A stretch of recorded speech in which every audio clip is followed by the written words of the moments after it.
Hi, my name is Diana Harris. I'm here to speak about the second biggest illegal industry in the world, second only to drug dealing, a business that illegally reaps $150 billion a year from incomprehensible pain and misery that no one wishes to acknowledge nor recognize, but I hope you will, namely human trafficking.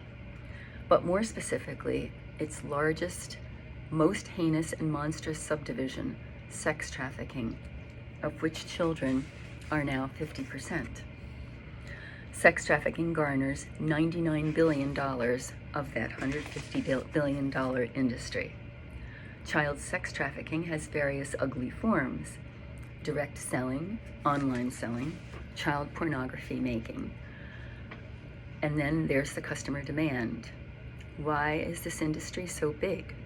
One child can earn $1,000 a night with 20 men times $50 at 1/2 hour, or 10 men at $100 an hour, at least in the United States.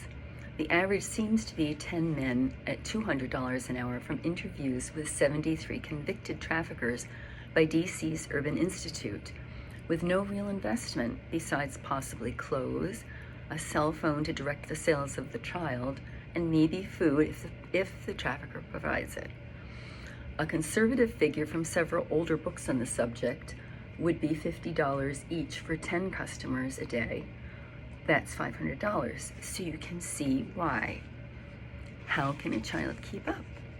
Violence may work for a while, but as the child wears out, he or she is often drugged with amphetamines to be able to keep up with customers' deviant demands. Food, medical care, or anything health-related is not part of the problem. Part of the program, I'm sorry. If the child dies, gets too diseased or disabled from sadistic customers or the beatings, torture, or drugs from the trafficker, there are always more abandoned or neglected children to force, especially those from the foster system, for whatever insidious reason. Many of you may already know that trafficking children may often entail kidnapping, blackmailing, insidious coercion, I will kill your dog, I will take your younger sister, and almost always violence to force the child to submit and perform depending on the age of the child.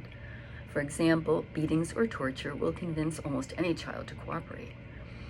Little children are simply forced.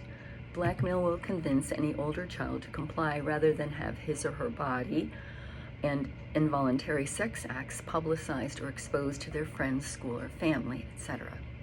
Survivors that by some miracle escape or get rescued almost always suffer lifelong physical damage and/or illnesses, psychological disorders, socio-emotional dysfunction, PTSD, and so forth.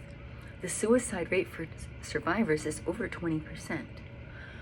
Constant nightmares and terror of being caught again by past traffickers make their lives a living hell, even for the successful survivors. While the average age of children entering trafficking in the United States, according to the Florida Department of Education, is 11 to 13 years old, like with any addiction, child sex addicts crave bigger highs, which can only be satisfied by younger and younger children. Yes, toddlers and infants are now 17%, and or more deviant, depraved torture upon them. If you are among the majority, or at least in this country, that thinks the violent rape of a woman is the undesirable act it actually is, logic dictates that the continual rape of a child 10 to 20 or more times a day, every day, has to be 1,000 times worse, physically, psychologically, emotionally, in every way you can think of. There are a few dozen organizations working against this crime, but dozens cannot begin to rescue millions. I'm quickly showing a few books and some articles on the subject after this talk if you're interested. The United States happens to be the worst culprit ever, even internationally, because we have the most money to support it.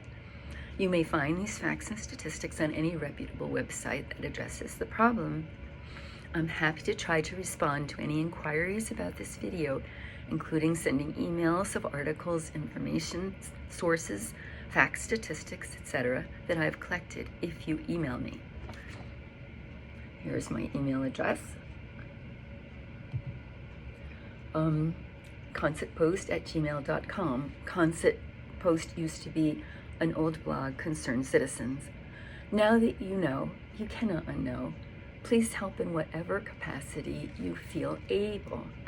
Education, awareness, aftercare, donations, fundraising, volunteering, anything. Evil triumphs when good men do nothing applies here. Have a good New Year, and please help rescue a child.